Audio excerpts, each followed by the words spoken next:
दोस्तों, मेरे चैनल हिंदू भक्ति पर आपका बहुत बहुत स्वागत है। कृपया वीडियो शुरू करने से पहले मेरे चैनल को सब्सक्राइब जरूर कर दें और वीडियो अच्छा लगे तो कृपया लाइक, कमेंट और शेयर जरूर करें। अब देर न करते हुए आज की कथा शुरू करते हैं। दोस्तों, सृष्टि की गति को आगे बढ़ाने के लिए हर मनुष्य विषय भोग करता है, लेकिन वो कहते हैं ना कि हर एक चीज की सीमा होती है और आवश्यकता से ज्यादा कोई भी चीज आपको सिर्फ विनाश की ओर ही लेकर जा सकती है। ऐसा ही हुआ अमरावती के राजा ययाति के साथ। इतिहास का एक और रोचक किरदार, जिसकी कभी ना खत्म होने वाली उसकी विषय भोग की अभिलाषा उसे ले डूबी। तो दोस्तों, आइए जानते हैं क्या था ययाति की इस अतृप्ति का कारण और उसका अंजाम क्या हुआ। तो दोस्तों, स्वागत है आज के इस वीडियो में। एक बार फिर से ये बात महाभारत काल की है, जब अमरावती नगरी में चंद्रवंशीय राजा ययाति राज करता था। स्वभाव से ययाति भोग विलास प्रवृत्ति का था। अपनी पत्नी देवयानी को गर्भवती करने के बाद वो अपना समय बड़ी ही कठिनाई से गुजार रहा था। ऐसे में एक दिन उसकी दृष्टि देवयानी की दासी शर्मिष्ठा पर पड़ी। शर्मिष्ठा कहने को तो एक दासी थी, लेकिन असल में वो भी एक राजकुमारी थी, जो अपने पिता द्वारा दिए गए वचन के कारण अपनी सखी देवयानी की दासी की हैसियत से महल के बाहर एक कुटिया बनाकर रहती थी।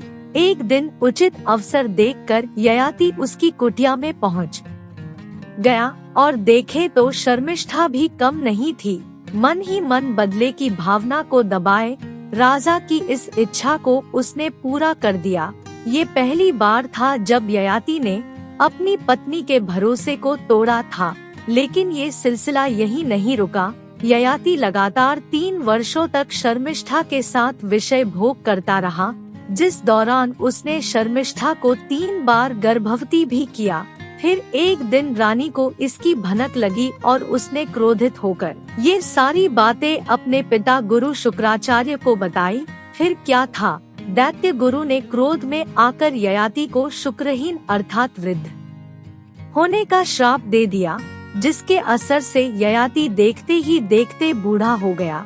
उसके शरीर में अब विषय भोग करने की शक्ति नहीं बची, लेकिन फिर भी उसका मन ये स्वीकार करने को तैयार नहीं था। और जैसे ही कोई स्त्री उसके निकट आती, उसकी कामवासना प्रबल हो जाती, लेकिन शक्ति न होने के कारण वो वही हार मान कर बैठ जाता। इस प्रकार धीरे धीरे समय बीतता गया और ययाति मृत्यु के निकट पहुंच गया। ऐसी ही एक रात, जब ययाति कामवासना की अतृप्ति से परेशान होकर विश्राम कर रहा था, तो उसे सपने में यमराज दिखे और बोले, ययाति, अब तुम हारे जाने का समय आ गया है। ऐसा स्वप्न देखकर ययाति विचलित हो गया और अगली सुबह उठते ही वो अपने ससुर से अपने खोए हुए यौवन और जीवन की भीख मांगने के लिए पहुंच गया। अपने दामाद की इस दशा पर दया खाकर उन्होंने ययाति को मौत से बचने का एक सुझाव दिया और इस सुझाव के चलते जब यमदूत उसे लेने आए तो वो काल से अनुनय विनय करने लगा और कहने लगा, है यमराज, श्राप के कारण ही मेरी ये दशा हुई है, लेकिन अभी भी मेरी बहुत सी कामनाएं अधूरी है। कृपा करके आप मुझे 100 वर्षों का जीवन और दान दे दें। जब मैं विषय भोग कर वासना से मुक्त हो जाऊंगा, तब मैं राजी खुशी आपके साथ चल दूंगा। काल ने ययाति को कहा, नहीं, ये संभव नहीं है। इस लोक में हर मनुष्य की आयु निश्चित है, इसीलिए तुम्हें भी सभी के समान अपनी देह त्याग कर मेरे साथ यमलोक चलना होगा। ययाति गिड़गिड़ाने लगा, महाराज, इस सृष्टि के सभी जीव जंतुओं की मृत्यु आप ही के अधीन है। आप ही तो काल और महाकाल है, और अगर आप चाहे तो ऐसा क्यों नहीं हो सकता। अंततः यमराज को भी ययाति पर दया आ गई और उन्होंने उसके सामने एक प्रस्ताव रखा, ययाति, तेरे 5 पुत्र हैं, यदि उनमें से कोई भी तुम्हें अपने हिस्से का यौवन देने को तैयार हो जाए तो तू यहीं रहकर सुखपूर्वक अपनी इच्छाएं पूरी कर सकता है। ये प्रस्ताव सुनकर ययाति निर्लज होकर अपने पुत्रों के सामने यौवन की याचना करने चला गया। उनके 5 पुत्र अभी सुंदर जवान थे, अस्त्र विद्या में निपुण थे और गुणवान भी थे। ययाति ने अपने 5 बेटों से एक एक करके प्रार्थना की कि अपनी जवानी थोड़े दिन के लिए मुझे दे दो। उसने कहा, प्यारे पुत्रों, तुम्हारे नाना शुक्राचार्य के श्राप से अचानक ही मुझे बुढ़ापा आ गया है। अभी तक मैंने भोग विलास की तरफ ज्यादा ध्यान नहीं दिया था। नियम पूर्वक कर्तव्य करने में ही मैंने अपना सारा समय बिता दिया। मुझ बूढ़े पर दया करो और अपनी जवानी कुछ समय के लिए मुझे दे दो। जो मेरा बुढ़ापा ले लेगा और मुझे अपनी जवानी दे देगा, वही मेरे राज्य का उत्तराधिकारी होगा।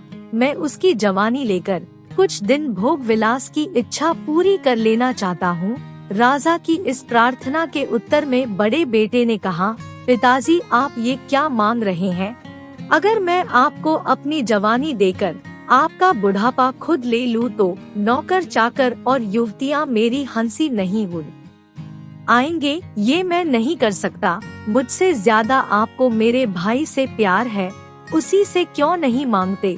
दूसरे बेटे ने कहा, बुढ़ापा आदमी को कमजोर बना देता है, रंग रूप बिगाड़ देता है, बुद्धि भी बूढ़े की स्थिर नहीं रहती। आप मुझे कहते हैं कि ऐसा बुढ़ापा ले लूं? क्षमा कीजिएगा पिताजी, मुझ में इतनी हिम्मत नहीं है। दोस्तों, अगर आपको ये कहानी अच्छी लग रही है तो आपसे एक रिक्वेस्ट की आप हमारे चैनल को सब्सक्राइब अवश्य करें। तीसरे बेटे ने भी इसी तरह साफ इनकार कर दिया। उसने कहा, बूढ़ा ना हाथी पर चढ़ सकता है और ना घोड़े पर सवार हो सकता है, उसकी जवानी लड़खड़ाती है। ऐसा बुढ़ापा लेकर मैं क्या करूं? इससे तो मौत ही अच्छी है। नहीं पिताजी, मैं आपका बात नहीं मान सकता। जब इस तरह तीनों बेटों ने इनकार कर दिया तो राजा निराश हो गए। उन्हें बड़ा क्रोध आया। फिर भी उन्होंने चौथे बेटे से बड़ी अनुनय पूर्वक कहा, प्यारे पुत्र, मैं कम समय में ही बूढ़ा हो गया हूँ। तुम थोड़े दिन के लिए मेरा बुढ़ापा अपने ऊपर ले लो और अपनी जवानी मुझे दे दो। कुछ दिन सुख भोगने के बाद मैं अपना बुढ़ापा वापस ले लूँगा और तुम्हारी जवानी लौटा दूंगा। इतनी दया तो मुझ पर करो। लड़के ने कहा, क्षमा कीजिएगा पिताजी, बुढ़ापा पराधीनता का ही तो दूसरा नाम है। बूढ़े को बात बात पर दूसरों का मुंह देखना पड़ता है, अकेला चलते हुए भी वो लड़खड़ाता है। मैं अपनी स्वाधीनता खोना नहीं चाहता। चारों बेटों से कोरा जवाब सुनकर राजा ययाति के शोक संताप की सीमा ना रही।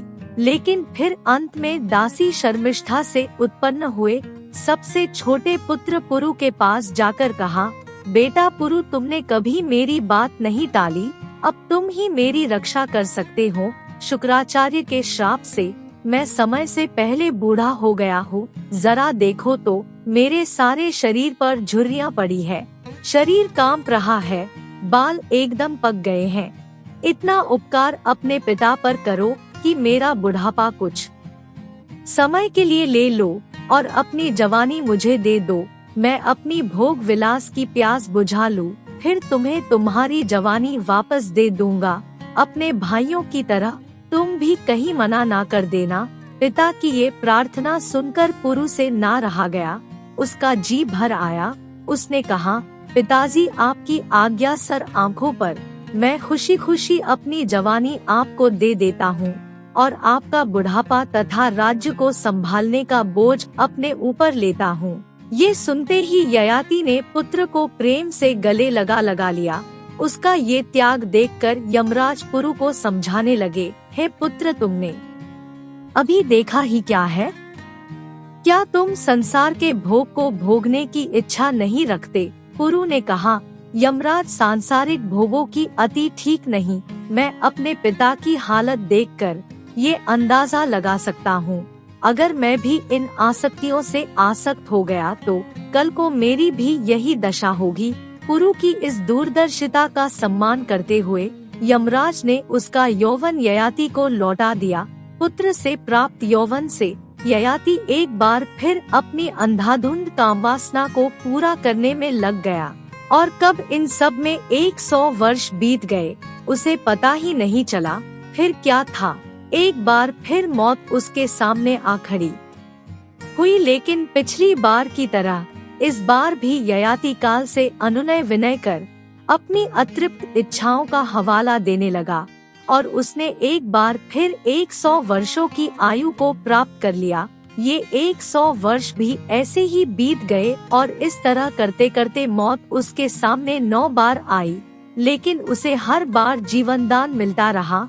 जब 1000 वर्षों तक भोग विलास करने के बाद भी उसे कामवासना से तृप्ति नहीं मिली, तब उसने पहली बार यमराज के सामने अपनी व्यथा को कह सुनाया, हे राजन, भोगों को मैंने नहीं बल्कि भोगों ने मुझे भोग लिया। ययाति ने अपने अनुभव से पुरु को भी यही उपदेश दिया कि भोगों की इच्छा उन्हें भोगने से कभी शांत नहीं होती।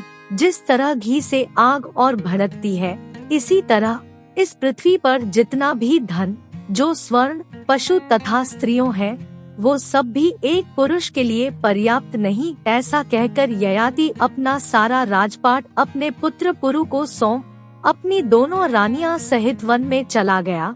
उसने भृगुटंग नामक पर्वत पर तपस्या की और वहीं पर अपने शरीर का त्याग किया। तो दोस्तों, उम्मीद करते हैं कि भोग विलास की ज्यादा अभिलाष आपको कहां तक ले जा सकती है, इसका अनुमान इस कथा के माध्यम से आपको हो गया होगा। आज ये प्रस्तुति अच्छी लगी हो तो इसे लाइक करने के साथ साथ शेयर अवश्य करें और इस तरह की सभी आध्यात्मिक और धार्मिक कथाओं के लिए हमारे साथ बने रहें।